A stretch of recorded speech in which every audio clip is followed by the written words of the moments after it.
how do you practice free throws? Because free throws is one of those things, if you think about it, you go, how do I make free throws game-like? Well, here's what we did, and we did it different ways. I've gone through seasons where we literally have not practiced a free throw all year. We didn't do a free throw once in practice. We didn't demand that they do free throws at any point. We've gone through a year where we've done the stereotypical, we're going to track free throws. Everyone's going to shoot, a certain number of free throws every day, and we track it. And we've gone through variations of different combinations of those things. What I found is it had no direct correlation to our free throw percentages at all. When we practiced it more, it didn't mean we necessarily shot a better percentage.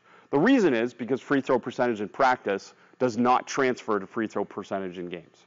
Right? There's no correlation because it's a completely different deal, and it's really hard to simulate.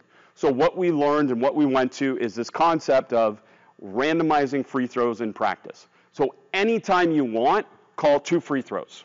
And it's not a water break, it's 2 free throws. And anytime we call 2 free throws, they go to any basket and they shoot 2 free throws, and we track those.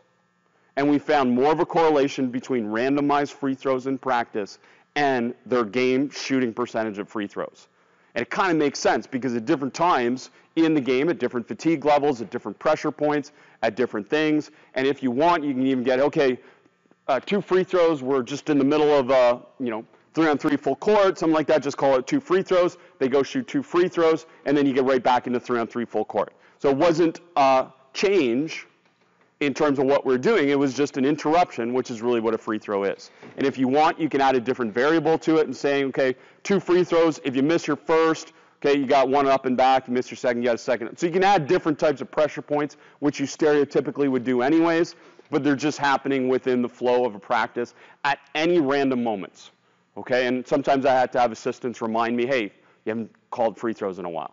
And sometimes that's intentional, sometimes you just forget. But it didn't really matter. I didn't care whether I called it, 13 times in a practice or I called it once in a practice. We wanted to truly make it random for each player. A free throw shooter is given the opportunity to take an uninterrupted shot at the hoop in a closed environment in a game.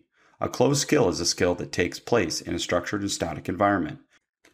Progressive free throws is a method of creating a random practice situation for practicing free throw technique, free throw routines, and the mindset of shooting free throws.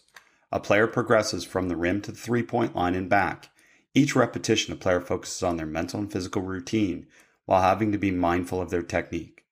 This better simulates a game as each free throw requires a player to focus while handling variable conditions. By varying the distance on each free throw, a player will have to constantly retrieve information about the distance of the shot, while also using their routine to achieve attentional focus.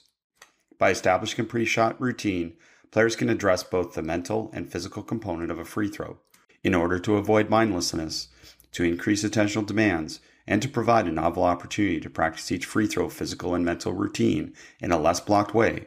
We can use progressive free throws to add additional challenge. End-of-game free throws is a way to work on biomechanical skill of shooting a free throw and the physical and mental routine of preparing to and shooting a free throw. The score chosen by the coach will play out with free throws by each player. For example, the red team is winning 82-80 and the white team is at the free throw line. Every player shoots a pair of free throws until a set score is achieved or a time on the clock is complete. The goal is to make free throw practice more random and variable so that the skill and routine becomes more permanent. Include things to do in between free throw attempts to simulate playing basketball prior to a free throw attempt.